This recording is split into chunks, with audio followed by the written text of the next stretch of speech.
Coucou à tous. Eh bien, nous voilà on en est à la 23e ou la 22e édition de la journée de la non-violence éducative. Vous savez que cette journée, je l'ai créée en compagnie de parents qui étaient très motivés, enthousiastes pour l'organiser avec moi euh, en 2004. C'était vraiment des moments qui étaient très exaltants pour moi et en même temps, ça a permis tellement de débroussaillage cette journée et de réunion, de réflexion, d'idées, d'innovation autour des questions qui concernent les enfants. Et aujourd'hui, ce que j'avais envie de vous proposer, finalement, c'est d'évoquer le vocabulaire. C'est vraiment des choses que je n'ai jamais faites.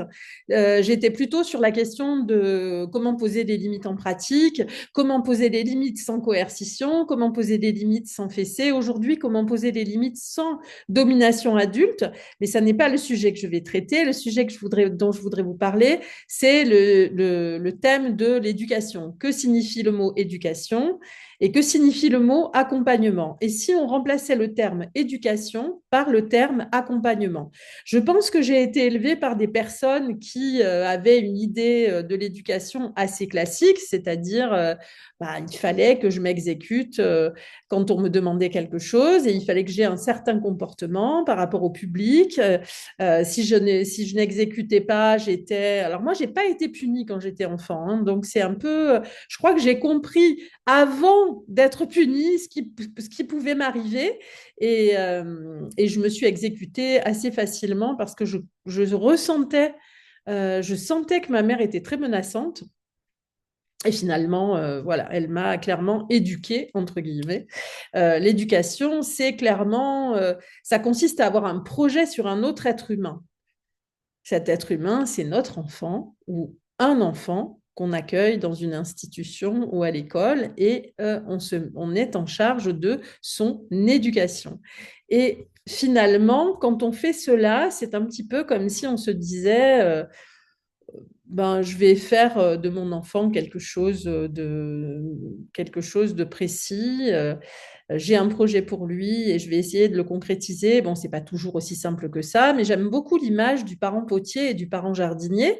Le parent potier étant celui qui pense que son enfant est un bloc d'argile qu'il va modeler un peu comme il le souhaite, et le parent jardinier est celui qui arrose la plante et qui la laisse pousser, qui l'écoute pousser et qui ne tire pas sur la plante pour la faire pousser plus vite et qui ne met même pas d'engrais, je dirais, finalement, dans cette perspective de l'accompagnement. Et finalement, le parent jardinier pense que dans la graine se trouvent un petit peu toutes les composantes de l'enfance et son potentiel, et il suffit de combler les besoins, en définitive, pour que les enfants développent leur potentiel. Et je crois vraiment que cette histoire de vocabulaire est importante parce que l'éducation, elle est très reliée aux parents potiers, me semble-t-il, celui qui pense qu'il va pouvoir faire en sorte que son enfant ait tel et tel comportement à certains moments donnés. Et le parent jardinier, bah, quelquefois, on le laisse émerger en nous. Je pense qu'on est tous un petit peu des deux, parents potiers, parents jardiniers. Et finalement, le fait d'accompagner notre enfant, ça consiste à devenir un parent jardinier, à devenir un parent qui certainement comble les besoins de son enfant, l'écoute, lui transmet certaines choses, se laisse enrichir par lui.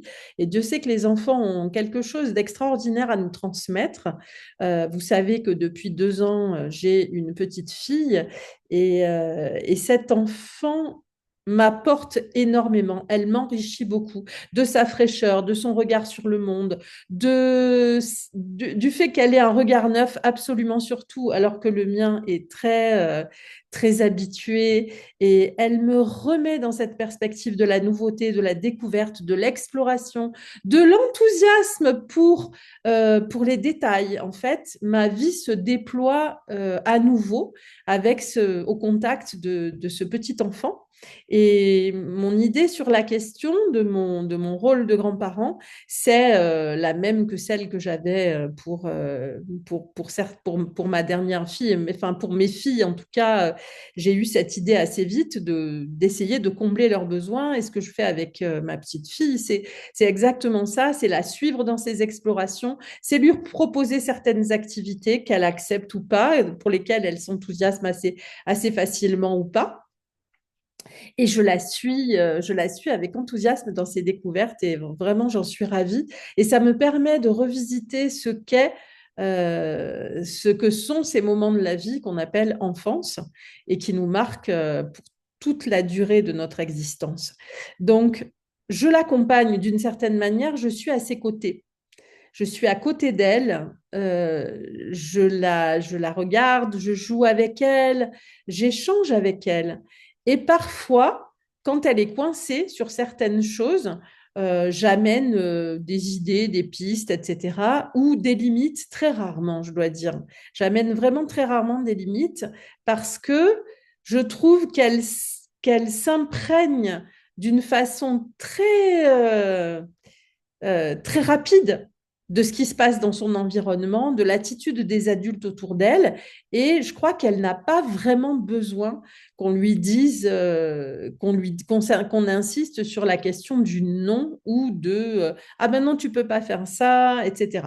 Alors ça peut arriver, bien sûr, que je le lui dise.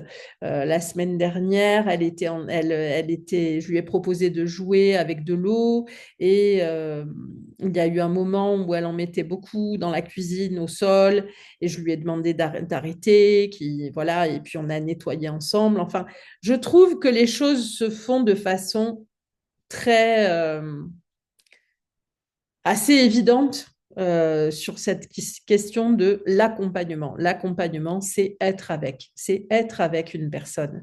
Et finalement, c'est un peu ça qu'on fait avec les parents quand on est consultant en parentalité. On est vraiment avec le parent, on est avec lui pour lui donner de la sécurité, pour lui donner de confiance, pour l'aider à trouver des pistes non coercitives pour accompagner son enfant, pour l'aider de passer de l'éducation à l'accompagnement. Voilà, c'est ça, passer de l'éducation à l'accompagnement. Je crois que c'est passer d'une posture de surplomb à une posture beaucoup plus horizontale et se dire que certes, nous avons des expériences différentes avec les enfants et en même temps, si on est ouvert à l'apprentissage mutuel, on va apprendre beaucoup d'eux, ils vont apprendre énormément de nous. Et je crois que c'est comme ça que j'ai envie de voir et de concevoir l'accompagnement des enfants, tout comme j'ai envie de voir l'accompagnement des personnes, l'accompagnement des parents. Vous savez que j'anime une formation de consultant en parentalité. Cette année, elle va démarrer au mois d'octobre 2026.